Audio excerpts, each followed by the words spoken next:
Here's our study syllabus for today. It's specifically structured to tackle the absolute highest yield topics you're going to see on test day.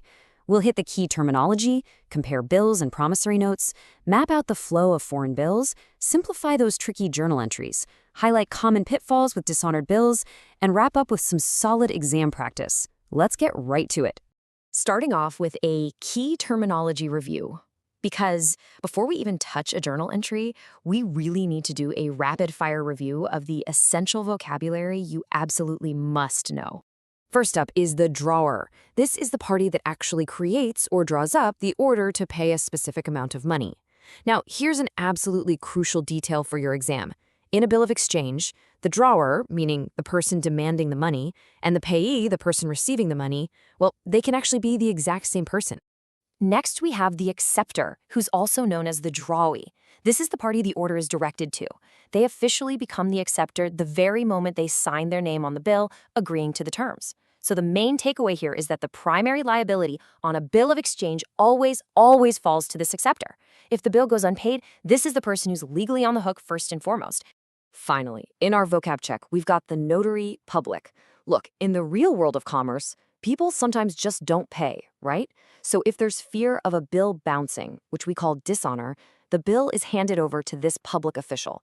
They present it to the acceptor, and if it's still not paid, they officially note the fact and the reasons for the dishonor. It basically legally establishes the default. Moving right along to bills versus promissory notes. This is a massive exam favorite. Examiners absolutely love to test if you can contrast these two core instruments. You'll notice right away how liability shifts between the two. In a bill of exchange, the drawer's liability is secondary and conditional, meaning they only pay if the acceptor actually defaults. But in a promissory note, the maker's liability is primary and absolute. Plus, bills require notice of dishonor and must be formally noted and protested if they bounce. Promissory notes, they don't require noting or protest at all. Keep this framework locked in your mind for the test. Next up is the flow of foreign bills. What's really fascinating about this topic is how international borders completely change the rules of the game. When a bill is drawn in one country but payable in another, it's classified as a foreign bill. And to make sure the payment request actually survives the international mail system, we use this really clever rule of three process. Step 1, the bill is drawn up in triplicate, so 3 identical copies. Step 2, each copy gets mailed separately. Step 3, the drawee makes a payment against just one of those copies as soon as it arrives. And step 4, the literal second that payment is made, the other 2 copies instantly become legally useless. It's a brilliant built-in redundancy system. All right, let's move on to making journal entries simple. We're going to frame these not as tedious accounting math, but as straightforward, logical puzzles that tell the story of a transaction. First, when you purchase goods on credit, it's a super standard entry. You debit the purchases account for the value, let's just say $10,000, and credit the creditor, let's call them A, for $10,000. Pretty simple. But then when A demands a guarantee, you give them an accepted bill. To record that second step, you debit A's account to clear out that initial credit, and you credit the new liability, which is the bill's payable account for $10,000. When you see a standard transaction like this on the exam, this is exactly how you handle the initial purchase and the subsequent acceptance. But what if the person holding the bill, the payee, can't wait 3 months for the cash? Well, they can actually take it to the bank. If the holder needs immediate cash, they discount the bill with the bank. To record this, you debit the bank account for the actual cash received. But, the bank isn't doing this out of the goodness of their hearts, right? So you debit a discount account for the small sum the bank deducts as their fee. Finally, you credit the bill's receivable account to remove the asset from your books altogether, because the bank owns it now. Now we're on to dishonored bills and the common pitfalls. I really want to warn you about the biggest traps students fall into when dealing with a bounced bill on the exam. The first major pitfall is totally forgetting about the notary public. If a bill bounces and you pay noting charges, you don't just eat that cost.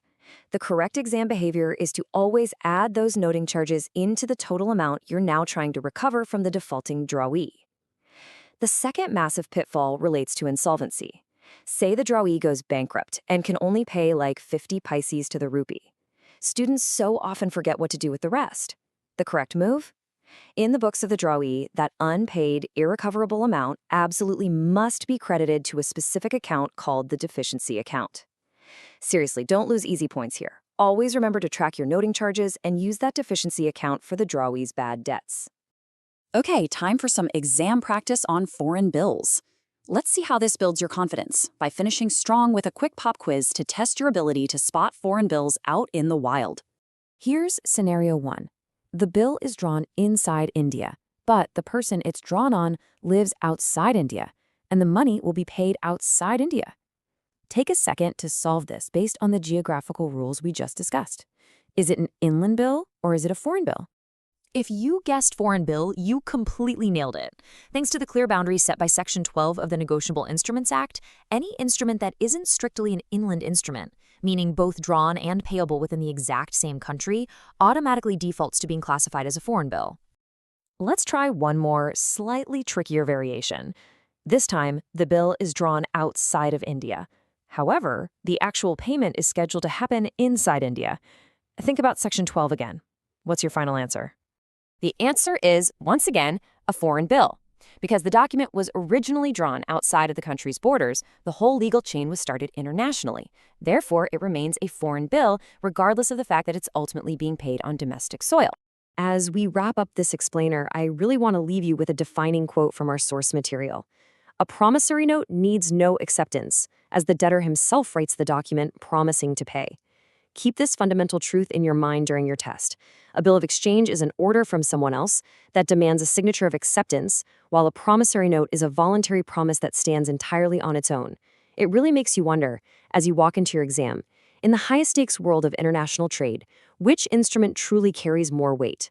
A legal order forced upon a debtor or a written promise freely given? Good luck on your exam. You're going to do great, and I'll see you in the next explainer.